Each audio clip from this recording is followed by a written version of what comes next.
भगवान का ध्यान करो, ज्योत से ज्योत जलाओ, भोग लगाओ, भजन सुनाओ, उनका मनन करो। यही 5 रास्ते हो गए। नहीं, इससे तो नहीं बताए, इससे तो नहीं मिलता भोग। तो बस पंडित मंदिर में जाकर भोग लगाता है। उनसे अपना हृदय मिलाकर ज्योत से ज्योत जलाकर उनका ध्यान करो और भोग लगाओ और भजन सुनाओ और उसका मनन करो। और सदगुरु की तस्वीर लगाओ, इनको रोज सजाओ, ज्योत से ज्योत जगाकर भोग लगाओ, इनको भजन सुनाओ। 5 ये से तोड़ना काम बनेगा। इसमें तो खूब पढ़ के और वो चढ़ जाएगा। जय गुरु जी भैया बोलता है। मैं देखिए बताता हूँ। हाँ, बता रहे। देखिए रास्ते तो कई एक बताए गए हैं, लेकिन जो है बात करी गई है तो उन्होंने कहा विवेक, वैराग्य, चट संपत्ति और मुमुक्षुता। चट संपत्ति 2 हो गए, विवेक वैराग्य 2 हो गए और मुमुक्षुता, ये 5 जो है उन्होंने सीढ़ियां बताई वहां तक पहुंचने की। इसमें कहीं पे ज्ञान नहीं है, सीढ़ियां हैं। इन सीढ़ियों के सहारे जब हम आगे बढ़ेंगे तब वो कहता है कि हम, वेदांत ये कहता है कि हम उसके आगे जाएंगे।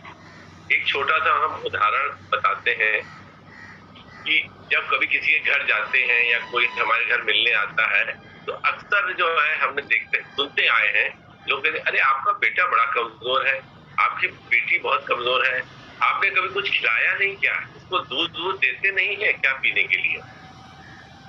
तो उधर से दूसरी पार्टी जवाब देती है कि अरे आंटी हम इसको खूब खिलाते हैं, इसको रोज सवेरे बादाम भी भिगो के देते हैं और इसको जो है खाना भी पूरा देते हैं, लेकिन पता नहीं क्यों नहीं शरीर में लगता। तो क्या होता है कि अब देखिए यहाँ पे समस्या शुरू हो गई। आयुर्वेद कहता है कि वो खाना तो वो खाता है, लेकिन वो खाना हम लोग अपनी भाषा में कहते हैं कि हजम नहीं होता। हजम नहीं होता है इसलिए उसके शरीर में ताकत नहीं आती है। गाय घास खाती है, दूध देती है जिससे हमें ताकत आती है। उसी तरह से ज्ञान में भी ये सीढ़ियां हैं। इन सीढ़ियों के पे चढ़ने के लिए जैसे विवेक हुआ, वैराग्य हुआ, सत संपत्ति हुई, मुमुक्षुता हुई, इनसे जो है आदमी धीरे धीरे करके आगे बढ़ता है। तो गुरु जो है वो इन रास्तों पे हमको आगे बढ़ाता है। वो कहता है कि जैसे विवेक जगाता है। अब कई तरह के प्राणी जो है पहुंचते हैं, तो पहुंचने के बाद क्या होता है कि किसी का विवेक कम है, किसी का ज्यादा है, किसी का मध्यम है, किसी का उच्चतम है। तो गुरु उसको उस तरह से उससे विवेक का दीपक जलाता है। जब वो विवेक का दीपक जलाता है तो जैसे ही दीपक जलेगा तो उसको लत लग जाएगी, वो उसके बिना रह नहीं पाएगा। यहाँ से शुरुआत हो जाती है सीढ़ी पे चढ़ने की। हम कहते हैं बहुत दिन से हम सत्संग में आ रहे हैं, लेकिन हम जहाँ पे खड़े थे वहीं पे खड़े हैं, हमारे मन में जो है कोई प्रगति नहीं हो रही है। तो ये सीढ़ियां हम चढ़ नहीं पा रहे। गुरु हमको इनमें धक्का देके ऊपर चढ़ाने की कोशिश करता है। उसके लिए वो तरह तरह के प्रयास करता है, सहयोग करता है। हम हमेशा ही कहते हैं, ढूंढते हैं कि कोई सक्षम गुरु मिल जाए, सक्षम गुरु मिल जाए। सक्षम गुरु की जगह पे हम ये नहीं देखते कि हम अपने प्रयास को उतना ही जारी करें। देखिए खाना तो माँ ने बहुत अच्छा दिया, बेटी के शरीर में नहीं लग रहा है, वो नहीं लग रहा है तो वैद्य ये कहता है कि खाने का जो रस है इस पे टिक नहीं पा रहा है। अब टिक नहीं पा रहा है तो उसके लिए वो वैसी दवा देता है कि वो खाने के बाद, चबाने के बाद वो हजम हो। तो गुरु भी जो है वो ज्ञान जब देता है तो उन सीढ़ियों के दरवाजे वो खोलता है, खोलने का प्रयास करता है। अब होता क्या है, इसमें कार्य जो है वो शिष्य को करना होता है। हमने देखा, कई कथाओं में पढ़ा कि ये जरूरी नहीं है कि गुरु बहुत ज्ञानी हो, उसके पास जो है शब्दों का भंडार हो, वो पीएचडी हो, एमएससी हो, बीटेक पढ़ा हुआ हो और वो अच्छी अच्छी भाषा से शब्दों से हमको लुभाए, ये जरूरी नहीं है। ये जरूरी है, जैसे रमन में ऋषि थे, वो तो कुछ बोलते ही नहीं थे, लेकिन वो खाली एक ही शब्द कहते थे कि तुम अपने को जानो, अपने को जानो। गुरु अपने प्रभाव से, चाहे वो अक्षर रहित हो, जैसे कबीर दास थे, तुलसीदास थे, सूरदास थे, अक्षर से रहित हो, लेकिन वो अपनी मस्ती में रहते थे, उनके अंदर ज्ञान का प्रभाव था, तो उसके प्रभाव से वो शिष्य को या जीव को अपनी ओर खींचते थे। गुरु में कमी नहीं थी कहीं पे, शिष्य को ही उसका प्रयास करना चाहिए। अब हमें ये देखना चाहिए कि हमारा विवेक जो है वो कितना जगह, या हमारा वैराग्य जो है कितना जगह। हम कोई भी कार्य करते हैं तो उसमें वो कहता है कि पहला जो अवरोध पैदा होता है सत्संग के मार्ग में, वो है मैल। ये मैल, अब ये मैल क्या है? हम तो सवेरे नहा धो के सत्संग में आके बैठे, और मैल क्या है? अब मैल को अगर हम उसकी व्याख्या करें, हम शिष्य की बात करते हैं, गुरु के ऊपर कोई क्वेश्चन करना या उसकी योग्यता को जानना या उसके सर्टिफिकेट को पढ़ना, वो तो निर्बुद्धि आदमी का कार्य है। वो गुरु की परख करता है, वो अपनी परख नहीं करता। तो आप मल को देखें हम अगर, तो मल जो है, मेरा बेटा, मेरी माँ, मेरा पति, मेरी पत्नी, ये क्या है? मैल है। बैठे बैठे मन का चलना, ये क्या है? मैल है। मुझे कोई बुरा न कहे, ये मैल है। मेरी कोई पढ़ाई करे, ये मैल है। मेरी इज्जत पे कोई आंच ना आए, तो ये मैल है। ये जितने भी व्याख्या की गई है शरीर से संबंधित, इसको वेदांत ये कहता है, गुरु ये कहता है कि ये मैल है। इस मैल को धोना पड़ेगा। अब आप देखेंगे, हम देखेंगे कि कभी कभी किसी कपड़े में दाग लग जाता है, तो कितना ही साबुन लगा दीजिए, कितना ही आंवला रीठा वगैरह सबसे मल दीजिए, उसको एसिड लगा दिए, वो दाग जाता ही नहीं है, कपड़ा फट जाता है। तो जिस तरह से कपड़े पे लगा हुआ मैल हटता नहीं है, वैसे ही ये मैल जो हमारे मन में है, ये विवेक और वैराग्य की सीढ़ी जब तक हम नहीं चढ़ेंगे, तब तक कि ये मैल जो है ये हमारा साफ नहीं होगा। ये मैल साफ करने के लिए गुरु जो है वो सत्संग में ये उपाय बताता है। ये 5 उपाय हैं, या यम नियम है, धारणा है, समाधान है, समाधि है। ये तरह तरह के नाम वेदांत में और पुराणों में, वेदों में दिए गए हैं। उसको गुरु जो है सब लपेट के एक कागज में लिख देता है कि तुम मेरी शरण में आओ, और श्रद्धा अगर उसकी पूर्ण बनी रहती है तो वो ये सारे साधन बिना किसी परिश्रम के करा देता है। यही पे जो है गुरु की जरूरत पड़ती है कि जब हम भगवान में या मन के ठहराव के लिए प्रयास करेंगे, विवेक और वैराग्य की जो चाबी है वो हमारी अपनी होनी चाहिए। कोई आदमी कहीं जाता है, किसी की डेथ हो जाती है, मृत्यु हो जाती है, वृद्ध की हो जाती है, जवान की हो जाती है, बच्चे की हो जाती है, तो जब हम जाते हैं थोड़ी देर के लिए, तो हमको मसानी वैराग्य जो है पैदा हो जाता है। हाँ, जीवन क्या है? कुछ नहीं है। क्या रखा है जीवन में?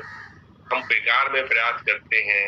जब तक आदमी जिंदा रहता है, हाय हाय करता है, ऐसी बातें हमारे मन में आती है, हम लोग आपस में करते भी हैं। वहां से बाहर निकले तो फिर अब जरा एक गरम समोसा और चाय हो जाए, फिर जो है आदमी भूल जाता है। मसानी वैराग्य थोड़ी देर के लिए आया और चला गया। हमने भैया एक सेकंड भैया, हम थोड़ा सा माफ करिएगा, रोज बात कहना चाह रहे हैं कि ये जो वैराग्य है, वैराग्य का अपने आप नहीं पता चलता है। आपने भी जो बात बोली, गुरु जी से ही सब पता चलता है। और गुरु जी को देखा जिस तरह से, उनके साथ जिए, जितना जिए, जितनी देर जिए, उसी में उन अपने ही अनुभव से ही जाना। हम आपको एक बार की बात बताते हैं। हम वहां से आ रहे थे, बनी से आ रहे थे गुरु जी के साथ, और दवाई गुरु जी को खानी थी, और दवाई में हम पानी चाहिए था ग्लास। हमने जल्दी से ग्लास निकाल दिया, ग्लास निकाल के पानी दिया, लेकिन हमने बहुत जल्दी में ग्लास से पानी पलट दिया, बोतल से दे दिया उन्हें। देने के बाद क्या हुआ, उन्होंने ग्लास देखा, ग्लास गंदा था, नीचे उसमें थोड़ा सा कालिक थी, जमी हुई थी, तो वो हमने नहीं देखी थी, हमने दे दिया था। गुरुजी ने ऐसे देखा, छिटके, और बिना कुछ बोले उन्होंने उसी पानी से दवाई खा ली। मुझे बहुत बाद में बहुत अंदर से बहुत एम्बेरस भी हुए, हम बहुत तकलीफ में आए कि भगवान ने देखो, हमने ध्यान से नहीं दिया उनको, और उन्होंने फिर भी पी लिया। तो मुझे लगा कि इनसे ज्यादा कदर कौन करता है किसी की, कि उन्हें जरूरत थी पानी की, और उन्होंने गंदा होते हुए भी उसको बिना कुछ मेरे से बोले पी गए। ये सबसे ज्यादा उनसे दर्शन हुए। और एक बार की बात बताएं, यहाँ आए थे बरेली में, तो हम जो है ना, गुरुजी खड़े हुए थे, बाथरूम जाना था मॉर्निंग के समय, कोई एक लोटा रखा था, तो वो गुरुजी चले गए थे, हम खड़े हुए थे बाहर। इतनी देर में कोई और आया, क्योंकि धर्मशाला में थे, उसने क्या किया, लोटा रख दिया अपना, जो उसे जाना था, ले जाना था चर्चिन में। और वो लोटा जब बाहर गुरुजी निकले तो उन्होंने कुछ नहीं देखा, उन्होंने सोचा मेरे लिए लोटा रखा है, उसी लोटे से उन्होंने हाथ पाथ धोए, कुल्ला भी कर लिया बड़े आराम से। और जब तक हम नाना नाना करे रोके, तब तक तो वो कर चुके थे। तो हमने उनके साथ जो रह के वैराग्य का दर्शन किया, राग और द्वेष, तेरा मेरा, अच्छा बुरा, सही गलत, कुछ नहीं, झूठा मीठा कुछ नहीं, सिर्फ भाव से, जरूरत से उन्होंने उस चीज को ग्रहण कर लिया कि गुड़िया ने मेरे लिए रखा होगा। उन्होंने यही नहीं देखा कि कोई और वहां पे लोटा अपने लिए रखे। उसे जाना था, इंतजार कर रहा था, गुरुजी निकले तब। तो ऐसी बातें देख के लगता है वैराग्य और क्या होता है। सही कह रहे हैं आप।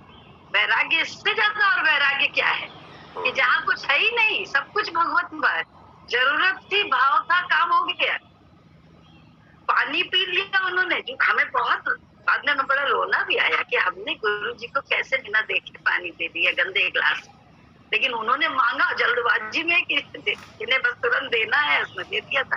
तो वैराग्य का असली दर्शन तो वहीं से जाना उन्हीं के, अन्यथा तो वैराग्य की जानते ही नहीं थे वैराग्य क्या होता है, जो बहुत बड़ी सच्चाई। क्यों, हर जगह परमात्मा देखना, ये तो सिर्फ उन्हीं की दशा थी, उन्हीं की। जैसे अभी कल भी एक छोटी सी बात थी कि घर में सत्संग, मम्मी के घर में सत्संग, राधिका के घर में सत्संग। सत्संग घर से नहीं होता है, तो पूजा पाठ मंदिर वाले ही बात होती है। सत्संग का मतलब है जहाँ है हम, बस वहीं से सत्संग हो सकता है। वहाँ हमें किसी विशेष के घर या कोई हमारी मान्यता हो कि इस दिन हमारे घर सत्संग होता है, इसलिए सत्संग तो हमारा पन तो पड़ा ही हुआ है, हमारा, हम और मेरा, मैं तो निकला ही नहीं कहीं से। बात तो मैं को खोने की है, बात मैं में रह के कुछ करने की है ही नहीं। यहाँ तो मैं को खोना है गुरु के साथ मिल के। तो ये जो है कि ये दिल, ये वो, ये सब गुरुजी ने हम लोग को तो भुला दिए, याद ही नहीं है। सच बताएं, ये गलत हो तो बताइए, कोई भी बोल सकता है। नहीं, सही कहा आपने। सच संपत्ति क्या है? सच संपत्ति संपत्ति है सरलता। आप बताइए, सच संपत्ति यही 6 बातें तो है, नम्रता, सरलता, जीवन में संतोष, शांति है, ये सब संपत्ति है। उनका अभ्यास हमको करना पड़ता है गुरु के पास रह के, तब हम सारे संसार में कर पाते हैं। अभ्यास तो गुरु जी के साथ ही हुआ सच संपत्ति का, क्योंकि सरलता थी ही नहीं जीवन में। अगर किसी से रूठ गए तो साहब खाना पीना तो खत्म हो ही गया, बोलना भी खत्म हो गया। थोड़ी देर की तो पता नहीं कैसे कई दिन लग जाए, कभी कभी महीने लग जाते थे। लेकिन गुरु जी ने सरलता सिखाई कि नहीं, रूठी हो तो खाने से क्यों ना रूठी हो, व्यक्ति से रूठी हो तो खाने पे क्यों अपना गुस्सा निकालना। खाने का समय है, खाना प्लेट में लगा है, खाओ। ये सरलता गुरु जी ने ही दी, अन्यथा बिल्कुल नहीं आदत थी हमारी। तो सरलता की आदत ही नहीं थी, जो सच बताए। तो सच संपत्ति में भी गुरु जी के कारण ही सच संपत्ति का जो गुरु जी ने अपने विचार पे चला चला के अपने सामने रख रख के सहजता सिखाई, वो संपत्ति हमारी एक दिन बन जाएगी, हमें कुछ भी नहीं पता था। ये सारा जीवन सही बात है ना? सही। आप बोलिए। नहीं बस सही, आपने सही कहा।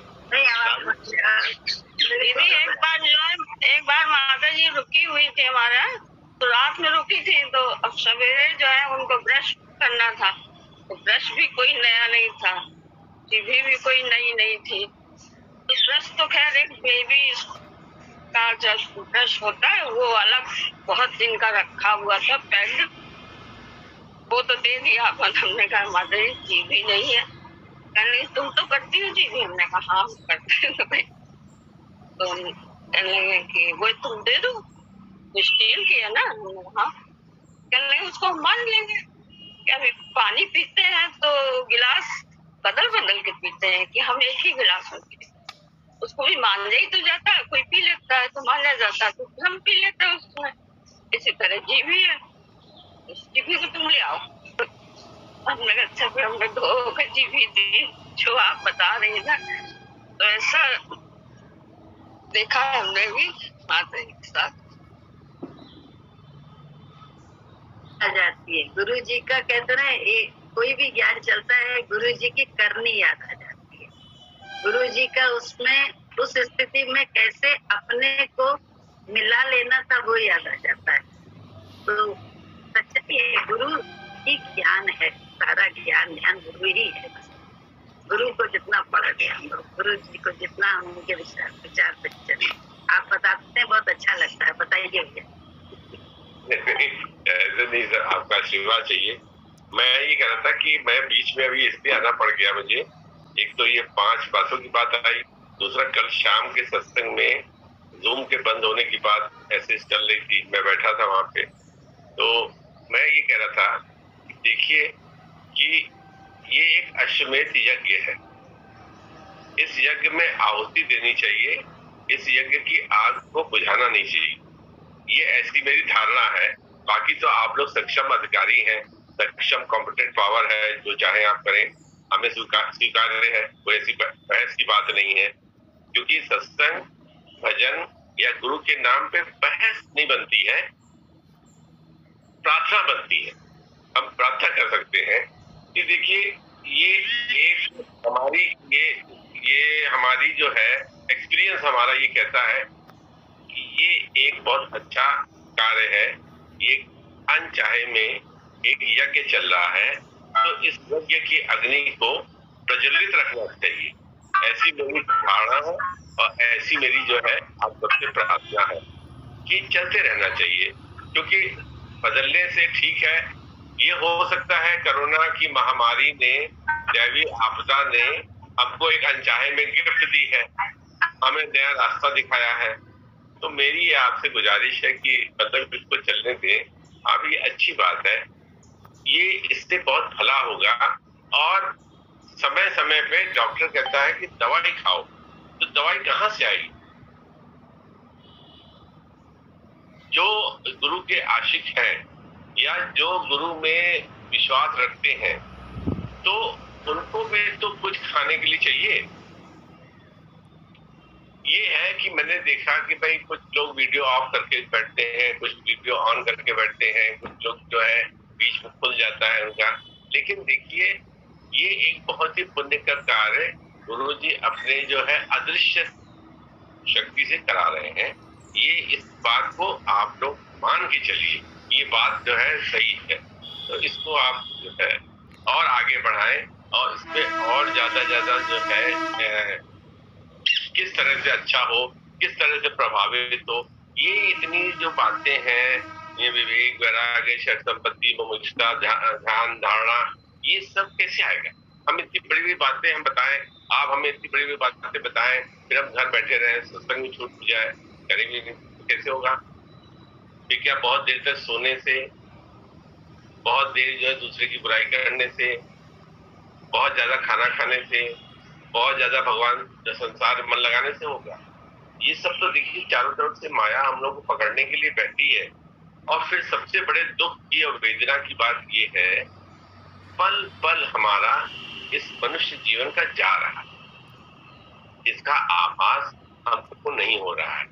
आप एक छोटी सी मैं बात बता के बात खत्म करता हूँ यहीं पे, थोड़ा सा कि मैंने सत्संग की बात ही मैं कहना चाह रहा था आपसे। उसके लिए मैंने आपसे बहुत प्रार्थना करी सबके सामने और सबका सहयोग की मांग करी सबसे। जब हम गाड़ी खरीदते हैं तो आप देखिए, जो यंग आदमी होता है, जो जवान लड़के लड़कियां होते हैं, वो जो कहते हैं ये बताइए ये गाड़ी के में कितनी पावर है, कितनी तेज ये चल सकती है, ये जो है कितनी तेज भागेगी, वो उसकी बात करता है। जब उससे थोड़ा बड़ा हो जाता है आदमी तो कहता है कि इस गाड़ी की सर्विसिंग में कितना पैसा लगेगा। देखिए भावना बदल गई। पहले बच्चा जो है, यंग बेटा, वो पावरफुल गाड़ी चाहता था या बहुत स्पीड से दौड़ा है और सबसे आगे निकल जाए। जब वो जो है 40-45 का हो जाता है तो कहता है कि इस गाड़ी में सर्विसिंग में कितना पैसा लगेगा। फिर हमारी उम्र में आ जाता है तो कहता क्या है, ये गाड़ी तो लेंगे लेकिन सीट बेल्ट है ना, टक्कर होगी कहीं मरेंगे तो नहीं ना, मतलब हमको चोट तो नहीं लगेगी ना। देखिए गाड़ी वही थी, लेकिन हमारे गाड़ी के सिलेक्शन करने में जो हमारी जो डिमांड थी वो बदलती गई। पहले हमें देखा रंग होना चाहिए, गति बहुत अच्छी होनी चाहिए, बहुत तेज भागनी चाहिए, पावरफुल होनी चाहिए। दूसरे में हम देखते हैं कि गाड़ी में सर्विसिंग ना ज्यादा हो, पैसा बहुत नहीं लगना चाहिए, जब देखो तब मैकेनिक के पास खड़े हैं। तीसरे में जब हमारी उम्र में आए, कह रहे हैं गाड़ी तो जैसी भी हो लेकिन यार ऐसा ना हो, सीट बेल्ट होनी चाहिए, सीट बेल्ट लगा ले उसको। तो हमारे विचार बदलते रहते हैं। इसी तरह से सत्संग में भी आप देखिए तो हमारा जीवन जो है पल दो पल निकलता जा रहा है धीरे धीरे करके। अब इसका सदुपयोग करना है तो इसके लिए तो सत्संग ही एक ऐसे ही जो है औषधालय है, ऐसा चिकित्सालय है, ऐसा हॉस्पिटल है कि जहाँ पे डॉक्टर अदृश्य रूप में आके किसी न किसी के मुख से हमें वो दवा देता है। हमको उस श्रद्धा से बैठ के उसको स्वीकार करना चाहिए, तो हमको आगे चलकर फिर उस दवाई का फायदा महसूस होगा। इसीलिए बार बार हम इस बात पे जोर देते हैं कि कभी हम दूसरे को छोटा करके, अरे ये क्या जाने, मैं तो बहुत साल से जानता हूँ गुरु जी को, ये क्या जाने, तो अभी आए ऐसी बात कर रहे हैं, ऐसा नहीं ना, ऐसा नहीं। ईश्वर जो है वो किसी न किसी रूप में आके हमको आगाह करता है। हमको एक शब्द है, वो है कि सारी गलती मेरी ही है। जैसे आप देखें बच्चे, लड़के लड़कियां टी शर्ट पे लिखे रहते हैं ब्रेव मैन, या कभी लिख देते हैं वाओ, कभी लिख देते हैं वाह, कभी कुछ ऐसा ऐसा उनकी टी शर्ट पे लिखा रहता है। अगर हम अपने टी शर्ट के पीछे ये लिख दें सारी गलती मेरी ही है, अगर हम ऐसा लिख दें तो आप समझ लें कि सारे दुख दर्द खत्म हो गए। हमने कह दिया सारी गलती मेरी है, मेरी टी शर्ट के पीछे लिखा हुआ है, या हमने अपनी टी शर्ट के आगे लिख दिया कि सारी गलती मेरी है। इस धारणा को लेके हम चले तो देखिए अहंकार का तो रहने का कोई जगह ही नहीं रही उसकी। तो हम ईश्वर की भाषा को, गुरु जी की भाषा को फिर ग्रहण करेंगे। अगर हमारे अंदर में ये भावना बैठ जाएगी कि सारी गलती मेरी ही है, या जो भी भाषा या जो भी वाक्य सत्संग में निकल रहा है वो मेरे लिए है, ये दूसरे के लिए नहीं है, मेरे लिए है। क्योंकि हमने कहा ना, जीवन पल पल निकल रहा है, चाहे हम रोके चाहे न रोके। तो उसके लिए तो सत्संग बहुत जरूरी है। सत्संग के बिना जो है सब बेकार है। बाकी सब काम होंगे, समय समय पे होंगे, अपने आप ही पूरे होंगे। जो भाग्य में मिलना है वो मिलेगा, जो नहीं मिलना है उसके लिए आप कितना ही प्रयास कर लीजिए नहीं होगा। लेकिन सत्संग के लिए तो खुद प्रयास करना, जब कुछ क्या करेगा।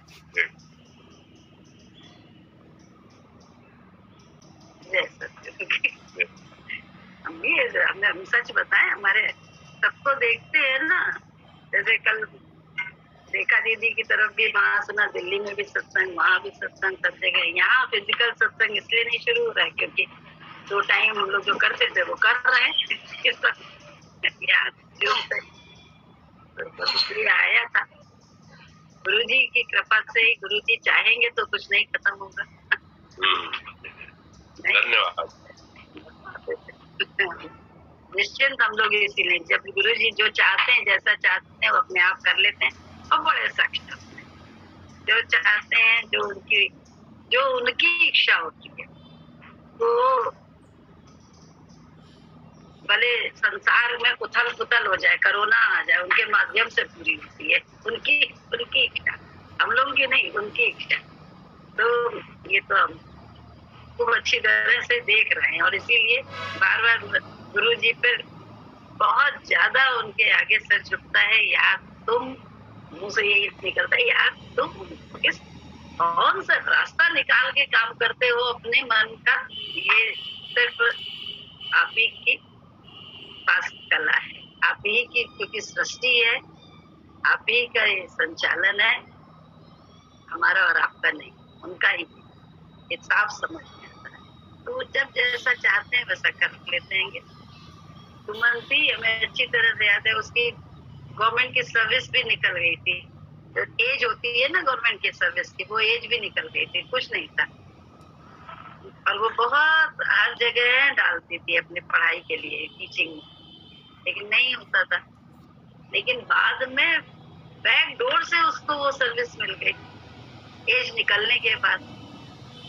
आज मॉडर्न बनी बैठी है। तो भगवान की भक्ति और भगवान जो चाहते हैं, रीझ जाते हैं तो पता नहीं क्या, और जो वो चाहते हैं रीझ भी जाए, उनकी मर्जी, जो मर्जी उनकी होती है, वो हमको और आपको जबरन करना पड़े। तो क्यों ना हम आराम से, श्रद्धा से करें, भक्ति से करें, अपना मन मिला के करें, तो बड़ा मजा आता है, बड़ा आनंद आता है। ये सच्ची बात है, होता उन्हीं की कृपा से। ये दुनिया उन्हीं से चल रही है। ये दुनिया बनाना और बना के फिर चलाना बस उन्हीं का काम है। बड़ा जोरदार उसका इंतजाम है, बड़ा जोरदार उसका इंतजाम है। ये दुनिया बनाना और बना के फिर चलाना बस उसी का काम है।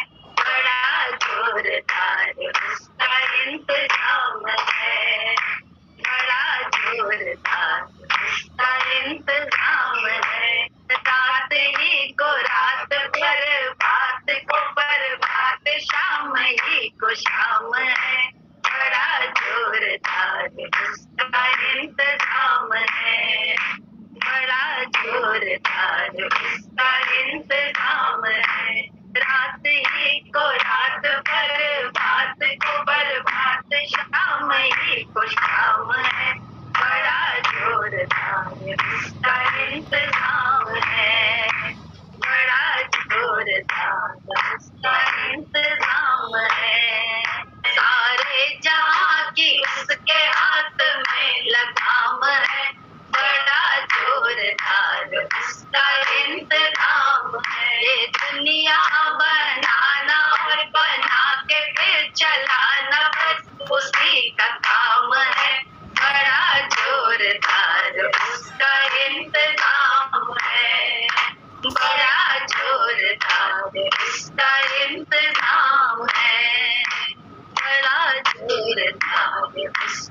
इंतजाम है। जय सत्य।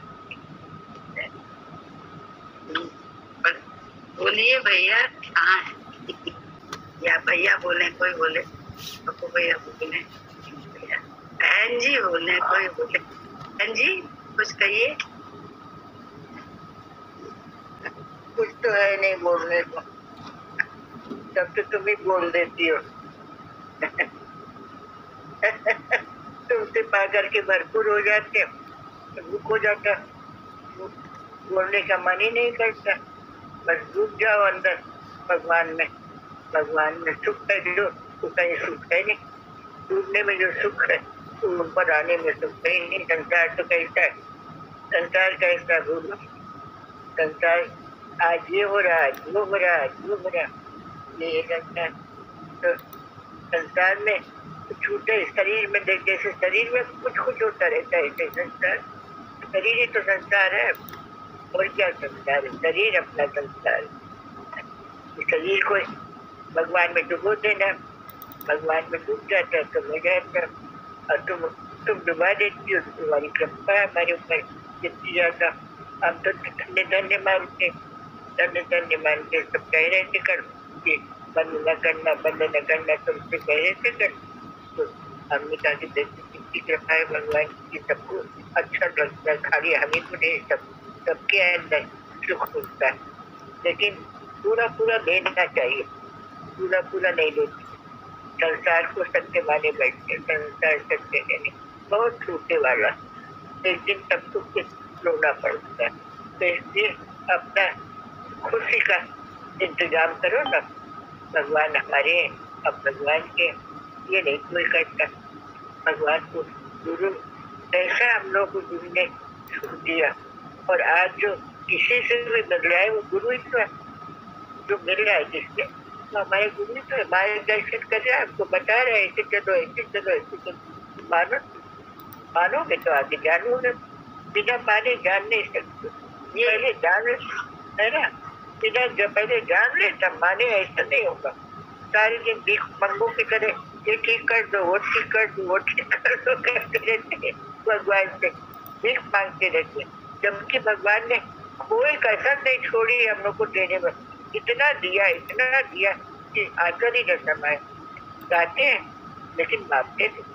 मानो तो भगवान ने बहुत दिया, जो भी जिसको भी जो कुछ दिया बहुत बेइंतहा दिया। हम लोग उसकी कदर नहीं कर पाते, अपनी कदर नहीं कर पाते, देखते नहीं कि हमको कितना मिला। जो सुख हमारे पास है वो कहीं संसार में है नहीं, ऐसा सुख है नहीं, ऐसा आनंद है नहीं जो हमको गुरु ने दे दिया। बिना कीमत के, बिना लागत लगाए दे दिया।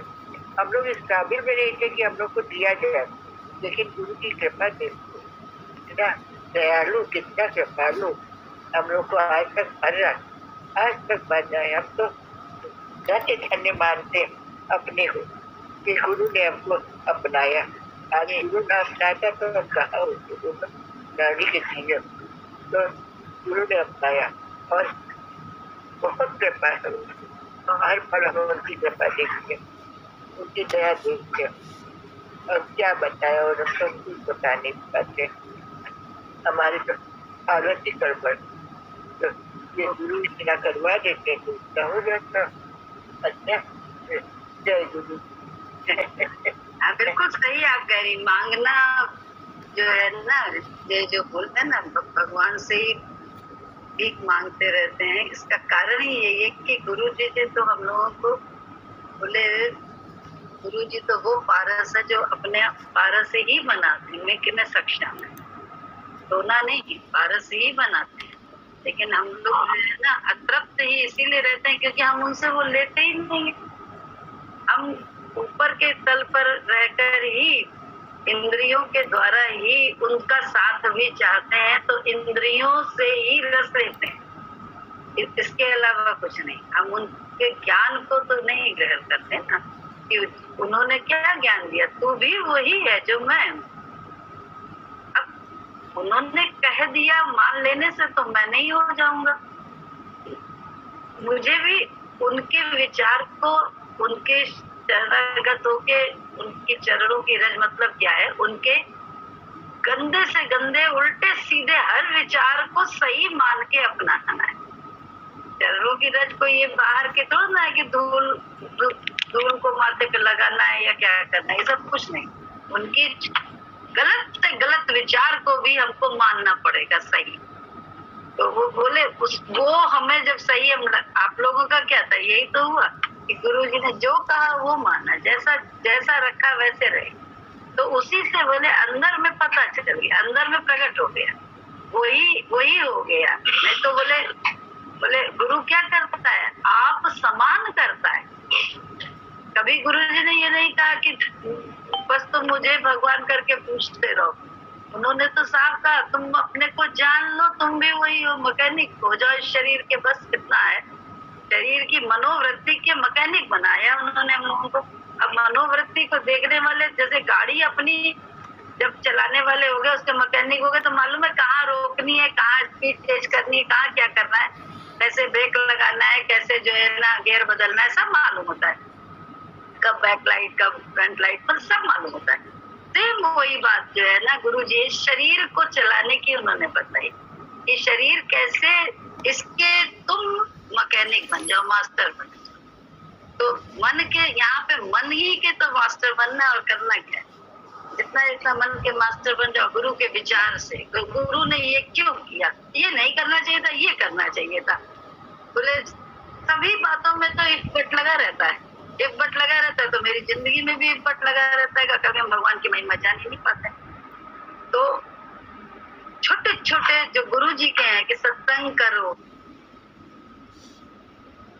सत्संग हर समय सत्य के संग में रहो। सत्य का संग हमें नहीं अकल है, ना मुझे अकल, ना किसी को अकल। तो गुरु के विचार का ही लगा सत्य का संग ये कि गुरु के विचार को अपनाओ। गुरु जी ने कहा इसमें भी तो मैं हूँ, इस पत्थर में भी तो मैं हूँ, इसमें भी तो मैं हूँ। गुरु जी ने करके दिखाया, अपने जीवन में सामने वैसा जी के दिखाया। तभी तो लगा कि हाँ ये सब जगह देखते हैं भगवान, हर जगह हर रूप में भगवान देख के पीछे कर लेते हैं अपने आप को, अपने को संभाल लेते हैं। उनसे ही तो प्रेरणा मिलती है हम लोगों को, उनके कर्म देख के तो प्रेरणा मिलती है, उनके व्यवहार को देख के तो प्रेरणा मिली। अब वो हम भी तो वही हैं, क्योंकि वो भी तो शरीर में ही थे। तो उन्होंने कहा भी यही था, तो फिर हमें भी तो अपने को जानने के लिए थे ना, अपने को जानना। जैसे भैया बताते, एक संत कुछ नहीं बोलता था, किसी का नाम बोल ले रहे थे, वो सिर्फ क्या करता था, बस एक ही शब्द बोलता था, अपने को जानो, अपने को जानो, एक ही वाक्य। इससे तो ज्ञानी नहीं बोलता था कोई, लेकिन सत्य में टिका था, अपने को जानने में लगा था। तो बड़ी बड़ी भाषा, बड़ी बड़ी ज्ञान की बातें सब उसके सामने बेकार थी। तो सेम यही तो हम लोगों का भी है कि हम लोग भी बस गुरु जी को हर विचार को अपना लें, क्योंकि वही सत्य का संग है। उसी से हमारे जीवन में सहजता, सरलता, प्रेम, नम्रता और उसका चमत्कार सब होता है, उसी से होता है।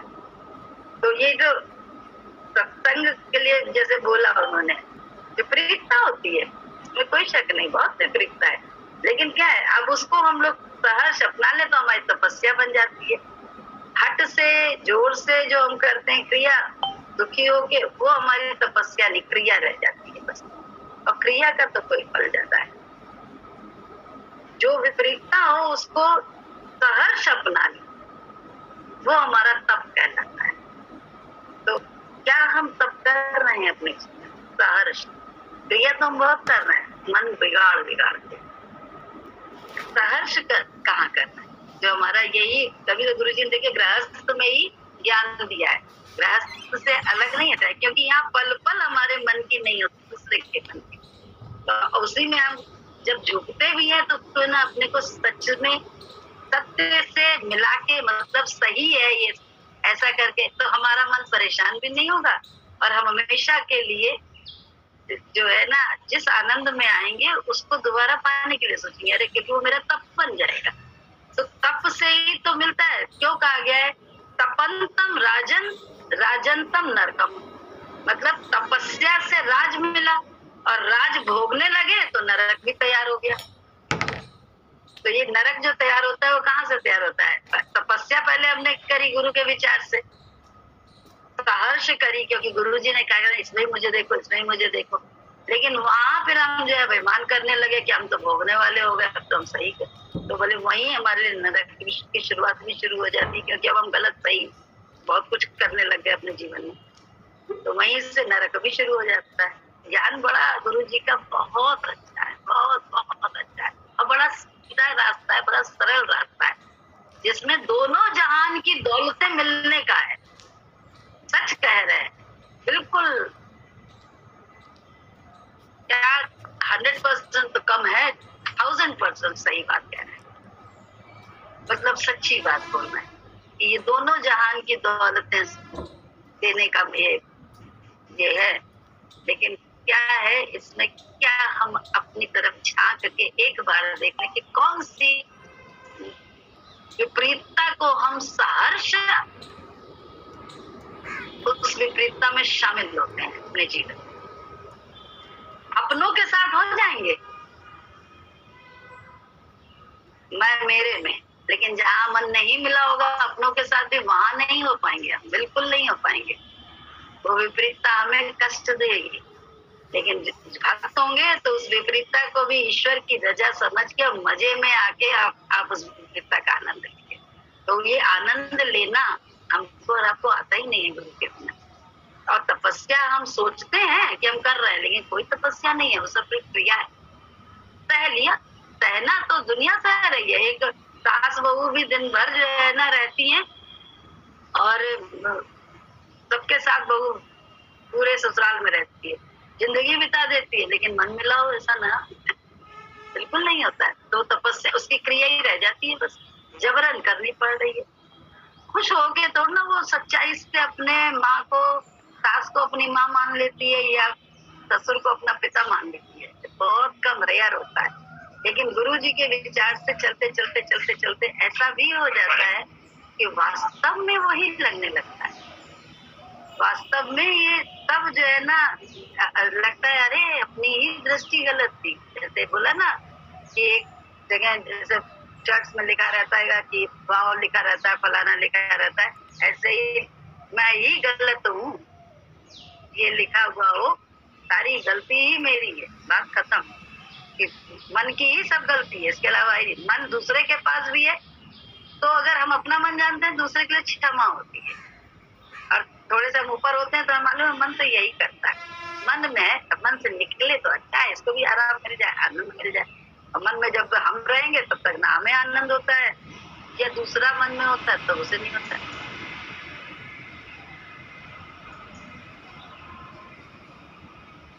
तो वो जो है क्या कर रही थी, मेरी शक्ल देख के कहती आप बहुत थकी लग रही हैं, आप सो जाइए, बहुत देर हो गई है, मत।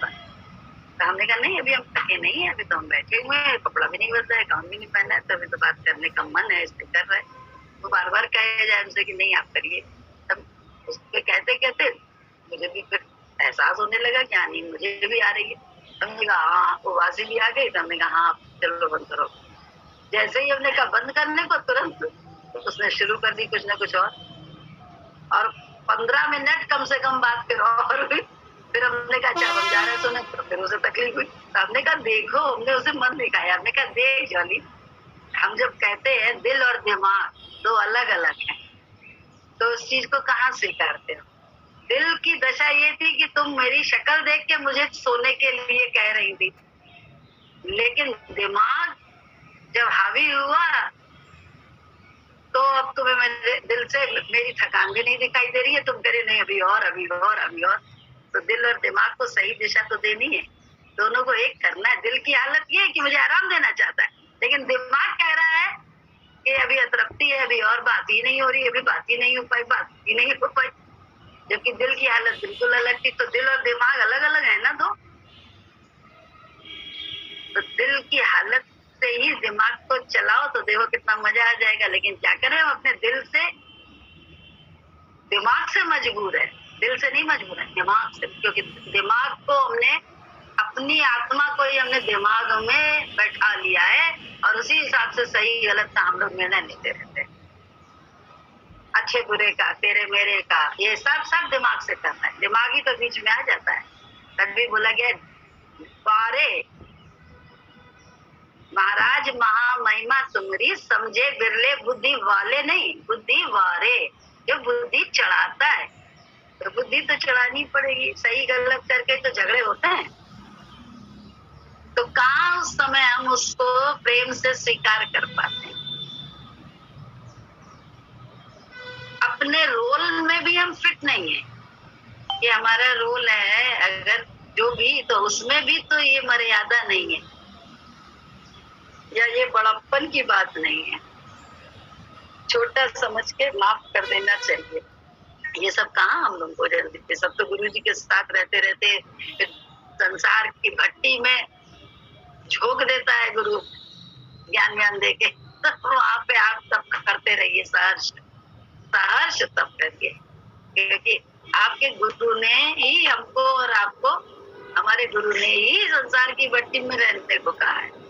और कुंदन ही बनते हैं हम लोग। पक्की बात बता दी, वो आंख सहारे रहता है। 100% बता दें, चाहे कितनी भी आफत हो। ऐसे ऐसे रोज रोज मंजर आते हैं कि जहाँ बिल्कुल लगता है बड़ी आफत, लेकिन वो ऐसा सहारता है अंदर हाथ कि सर झुक जाता है उसकी शान में। फिर से यार, फिर भी मन जब आ जाती है परिस्थिति विपरीतता, तो चिंतित भी होता है, दुखी भी होता है, अशांत भी होता है, लेकिन उसका पीरियड कम हो गया है।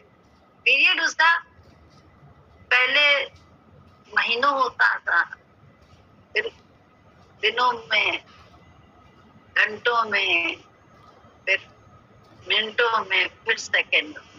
तो ये लगी है तब तक ये सेकंड्स वाला काम तो होगा, हमेशा होगा। कि कोई नहीं हम तो बड़े अच्छे हो गए हैं, ऐसा नहीं। ये मन तो हमेशा अपना काम करेगा। पहला विचार यहीं पे आए, इसी का आएगा, लेकिन वो पहले विचार को ही तो पीछे करना है, इसके बुद्धि के विचार को। सेकंड थॉट जो गुरु जी का है उसी को तो अब आगे करना है। यही तो हमारा आपकी प्रैक्टिस और है क्या, सत्य के साथ की प्रैक्टिस यही तो चल रही है सारे। और चल क्या, सत्य का संग, देह का संग सत्य का संग, तो गुरु के विचार का संग ही सत्य का संग है। और इतना बैठा ले यहाँ पे कि एक दिन वही वो रह जाता है, फिर आप और हमको कोई दिक्कत भी नहीं है। फिर तो जो कर रहा है राइट कर रहा है, जो वो कर रहा है वो राइट कर रहा है यहाँ पे, क्योंकि वो बैठा है। खुद ही को निकल दिया, अपनी खुद ही को पीछे कर दिया, इस माइंड को ही पीछे किया। तो माइंड को पीछे करने का तो ज्ञान है, माइंड से काम करने का ज्ञान। माइंड से तो संसार के काम किए जाते हैं। आँख खोल के तो देखेंगे दाल में नमक पड़ा है कि नहीं पड़ा है, और नहीं पड़ा होगा बात करते करते भूल जाएंगे तो थोड़ा सा उंगली से चाट के देख लेंगे डाला कि नहीं डाला, और भाभी क्या खोल के ही देखेंगे। और जीभ के स्वाद को भी वहाँ पे जीभ का भी इस्तेमाल करेंगे। जब नमक देखना है तो आँख कहाँ खोलनी है, किस बात के लिए खोलनी है, किस जगह इंद्रियों का इस्तेमाल करना है, यही समझ नहीं है अभी तो। हम तो बुद्धि से समझने में लगे हैं, अच्छा बुरा, तेरा मेरा, मैं तू, झगड़ा करने में लगे। तो ये झगड़ा कोई क्या है, कहीं अपनी मर्यादित व्यवहार ही नहीं है। और भगवान चाहते हैं, ईश्वर का जलवा हमारे जीवन में प्रकट हो गया। ईश्वर के जलवे के लिए ईश्वर में आना भी तो पड़ेगा। सारा संसार प्रभुमय है ये जानना भी तो पड़ेगा। असत नहीं ये प्रभुमय दुनिया और नहीं है ये तो बताई। दिल दिमाग को सही दिशा दे तब बन सकती है सत्ता। जन को प्रभु सब कुछ देते हैं, लेकिन जन तो बनना सीखे। क्या हम जन हैं? हरिजन, हरिजन कहलाते हैं, क्योंकि हम भगवान के जन। क्या हम वो जन हैं? हम तो बुद्धि के जन हैं। उसी से दूसरा देख देख के रात दिन तकलीफ में हम ही रहते हैं, दूसरा नहीं रहता है, हम रहते हैं। तो अपने आप को संभालना तो पड़ेगा ही हमें, कि हमारी आदत नाम रूप देखने की हटे। हम ही परमात्मा परमात्मा करके गुरु के विचार को यहाँ रखकर जीवन जिए, गुरु के वचन को रख के यहाँ जीवन जिए। गुरु जी ने कहा हम लोग को छोटी छोटी बड़े छोटे छोटे टिप्स दिए थे। अपने घर में तुम झाड़ू लगाती हो तो ऐसा सोचो ना मंदिर में झाड़ू लगा रहे, खाना बनाती हो पसंद का, बेशक पति का बनाओ, बेटे का बनाओ, लेकिन सोचो ना भगवान के लिए कलछी चलाओ उसको, तो बोलो भगवान के लिए चला। बड़े छोटे छोटे टिप्स, लेकिन क्या वो टिप्स हम इस्तेमाल अपने जीवन में करते हैं? दिमाग में, बाहर नहीं करना है। बाहर तो खेल में तो कुछ नहीं बोलना है, जो हो रहा है वो नहीं रहा, लेकिन दिमाग में क्या हम इन बातों को रखते हैं?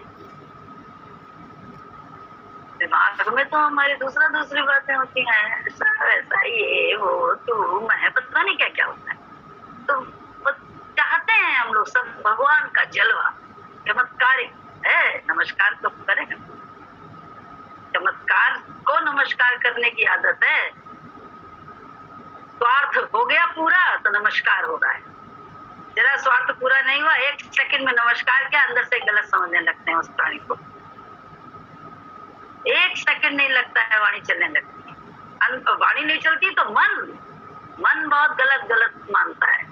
अब जब अंदर मन ही गलत माने बैठा है किसी प्राणी को, तो कहाँ से हमें भगवान का जलवे होंगे?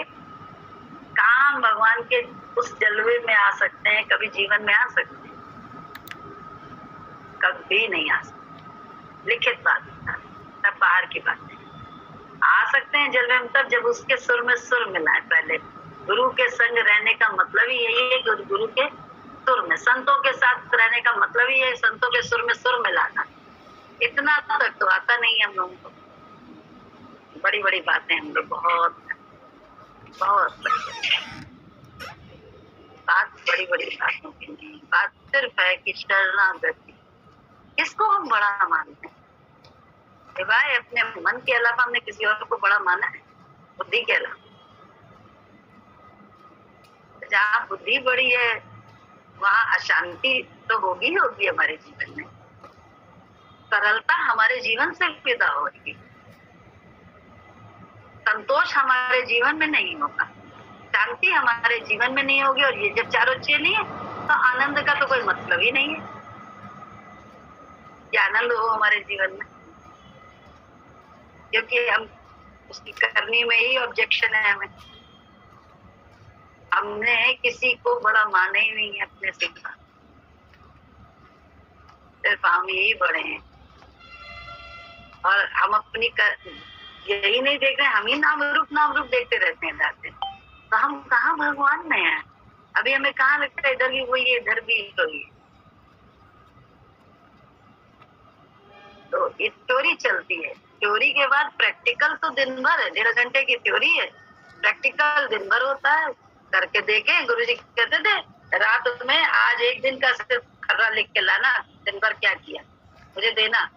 कई बार 1 आध बार गुरुजी ने कहा, तो हमको और आपको शर्म आ जाएगी कि कहाँ हम गुरु विचार से न चल के मन के विचार को अपना के चले। शायद 2-3 जगह मुश्किल से मान्य होंगे, वो भी बड़ी मशक्कत के बाद, अपने आप को बड़ा मनाने के बाद, अंदर से बड़ी जद्दोजहद करी होगी, लड़ाई लड़ी होगी अपने आप से, तब आदत बनाना बड़ा कठिन है। स्वभाव को गुरु के भाव में रखना ये तो ज्ञान है। स्वभाव को भाव में, इसी को तो कहते हैं स्वभाव को भाव में लाओ। स्वभाव ही तो गड़बड़ है, तो स्वभाव को भाव में लाना ही तो है। भाव गुरु जी का विचार क्या है? बोले अपनी ओर झांकने का थोड़ा सा, बहुत संत लोग भी बोलते रहते हैं कि रात में तुम जब बिस्तर पर लेटो तो जरूर से देखो, थोड़ा सा अपने बुद्धि से विचार करो कि आज क्या क्या किया तुमने, किस किस जगह नाम रूप में रहे, क्या क्या किससे क्या बोला, किसको क्या दिया, किसने क्या दिया, किसके साथ क्या किया, अंदर में क्या क्या किया। तो अगर सिर्फ 1 दिन का ही खर्रा हम लोग अपने रात में विचार कर लें तो सुबह हम जरूर से सोचेंगे कि नहीं ये मुझसे कल गलत हुआ था, आज मैं गलत नहीं करूंगी। अपने को थोड़ा सा और एनहांस करेंगे हम लोग। क्या हम लोग संतों की वाणी पर अमल करते हैं? ज्ञान तो बहुत, बट अमल कितना है? ये आपको अपना अपना खुद ही देखना